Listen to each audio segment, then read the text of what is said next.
Good morning, everyone. We're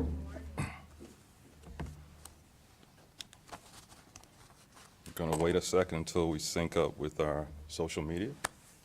Okay.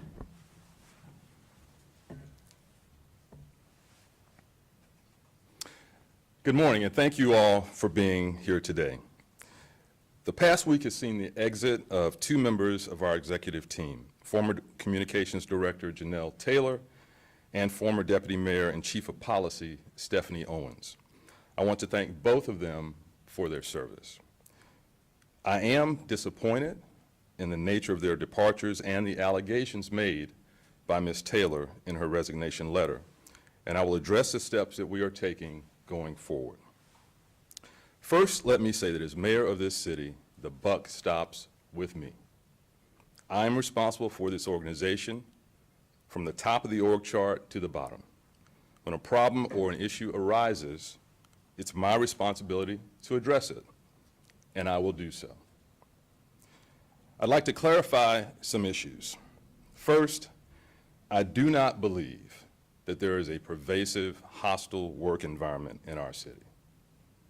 But as mayor, I need to base my decisions on facts and data, not solely on my beliefs.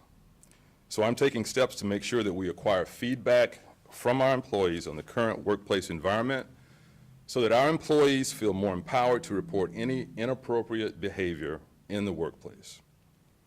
In the case of the statement of our former comms director in her resignation letter, there were no complaints filed, nor was I informed of a problem until the day before that letter was sent to the city. It was during a discussion with Ms. Taylor in the context of proposed changes in our communication organization that she alleged a hostile workplace environment related to her immediate supervisor, former Deputy Mayor Stephanie Owens. Ms. Owens disputes that charge. It's important to respect Ms. Taylor's allegation, even without any official complaint. However, it's also important to respect the statement of former Deputy Mayor Owens, who refutes those allegations. I'd like to take a moment to clarify what the Deputy Mayor's role and span of supervision was. The Deputy Mayor's primary role was policy development, and she only directly supervised or managed 9 out of our workforce of more than 3,600. The vast majority of our organization did not report to the Deputy Mayor. I have decided that moving forward, there will not be a Deputy Mayor position in my administration. I will have a Chief of Staff with responsibilities for intergovernmental relations, strategic communications, and policy initiatives reporting to me and working closely with the City Administrator. More plan changes are coming, both in personnel and in our organization. Now, in previous months, well before this issue arose, we have strategically moved departments from the former structure under the office of the Deputy Mayor to the City Administrator, including urban affairs, education, and sustainability and resiliency, with the aim of increasing the effectiveness and integrating the work of those departments into our operations. More changes in that direction are forthcoming. One question that I asked Ms. Taylor is why she did not mention this to me during the 8 months of her employment, as I was in contact with her as comms director many times per week and often one-on-one. There also was no complaint filed with HR. I see this as an opportunity to improve our employees' awareness and our processes. I've asked HR to develop an enhanced plan to inform every employee of what to do if they encounter workplace bullying or unprofessional conduct. If a high-ranking employee didn't have faith in the current process or an understanding of their options, then perhaps other employees don't either, and we will address that. I believe this highlights the need to also get an unbiased and updated understanding of the working environment in all departments, and I've directed staff to develop a citywide assessment of our workplace climate. The assessment will allow employees to confidentially give us feedback on the current workplace environment and inform our policy decision-making going forward. I'd also like to address the letter from some of my campaign team regarding Ms. Owens' conduct as my campaign manager in 2021. Now, that letter has been pointed to by some as evidence of an improper management style by Ms. Owens during the campaign. It is not. After receiving the letter on August 27th of last year, I personally interviewed our staff, those whose names were on the letter and those who were not. The letter is not signed. It has the names of 3 of my campaign staff typed in. Now, one of those 3 signatories was not aware that their name was on the letter and said that there was no hostile work environment, only issues of communication, scheduling, assignments, and the like. Overall, the complaints range from not being recommended for a bonus, to staffing issues, to not being invited to meetings, and other complaints that did not rise to the level of a hostile workplace. I intentionally asked every person if they felt unsafe, harassed, threatened, or uncomfortable working in the campaign. All responded no. And all members of the team, including the 2 signatories, remained with the campaign until their election duties were complete, one re-signing with the campaign a few days later for the general election. I hope that provides some context to that letter. It has no bearing on the issue at hand with the city. Finally, as mayor, I have a responsibility to always review my actions and work every day to be a better leader for this organization. This model is what we refer to as continuous quality improvement in grad school. The upcoming changes and the changes that we've already implemented reflect that approach.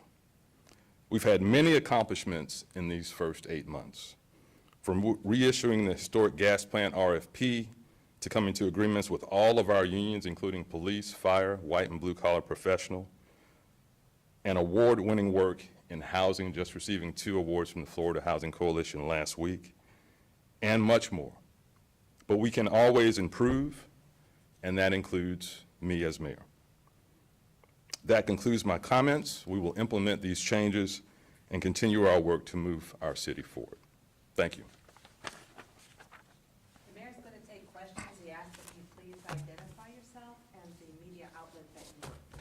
Mayor, it's Kate McVeigh with Bay News 9. You Yes. mentioned that Ms. Taylor didn't bring up any issues to you till you announced changes to her department. Was there going to be a change in her role? Can you expand on the changes that you kind of indicate might have upset her? I don't want to get into the details of that, but when I talked about continuous process improvement, the communications area is an area where we want to make some changes to be more effective in communications. And there were some changes that we were looking at that would have affected her job description, but it would not have been a demotion. Mayor, Haley Heine with Fox 13. Mm-hmm. Are you able to give specific examples of allegations that were made by Janelle Taylor and the words used or actions that she experienced? Well, we had a conversation the night before. Again, the only thing that I have is what's in the paragraph in her resignation letter. Again, over 8 months, I have not seen anything that would indicate that the relationship was not working. So basically what we have in that letter is what she's described. Mayor, Colleen Wright with the Tampa Bay Times. Mhm. I've spoken to many of your campaign staff, high-ranking, just a lot of people in the past few days about what it was like working on the campaign. And I think a lot of them would disagree, saying that there was an issue, that it was terrible, that they said, called her a monster, a lot of things.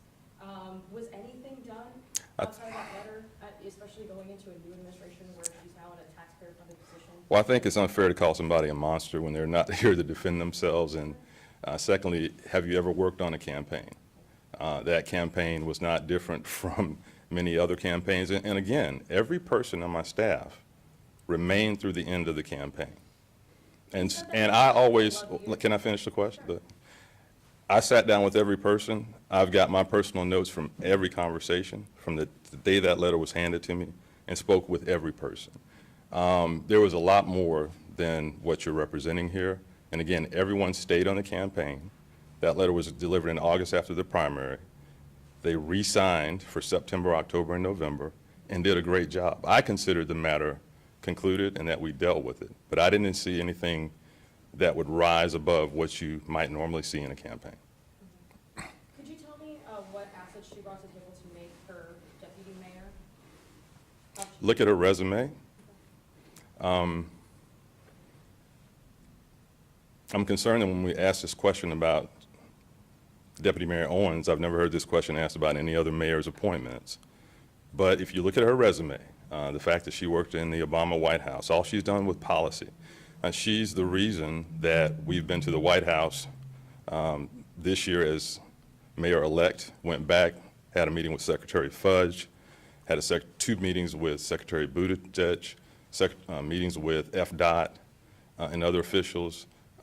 That's what she does. That's why she was a policy chief. She was eminently qualified, and I wonder why you're questioning her and not any other appointees of previous mayors. I was talking more to local ties, but could you tell us what those meetings in DC, how that affected, or what that was? I think I've answered your question. Can we go to the next one? Mayor, can you tell us more about, Ms. Owens decided to just resign rather than wait out an investigation? What does that say to you? I mean, did she indicate why she didn't want to wait for an investigation? And as you said, you felt so far things haven't risen to the level of, say, a hostile work environment. Why not stay and wait out an investigation? Well, again, this isn't a circumstance, and I've worked in the private sector as a manager and an executive, and so I know how to approach these kinds of issues. First thing you do is get the facts. You talk to all parties. I take her at her word in her statement that she didn't want to be a distraction from all the great work that this organization has done in 8 months, and it's not just because of us, it's because of our employees, our administrators. They've done fantastic work. And I think the kind of question, digging into the campaign and making up unsubstantiated attacks on folks as being a monster, one side of the story, is probably what she wanted to avoid for this administration going forward. Any other questions? Thank you, Mayor. All right, thank y'all. Good.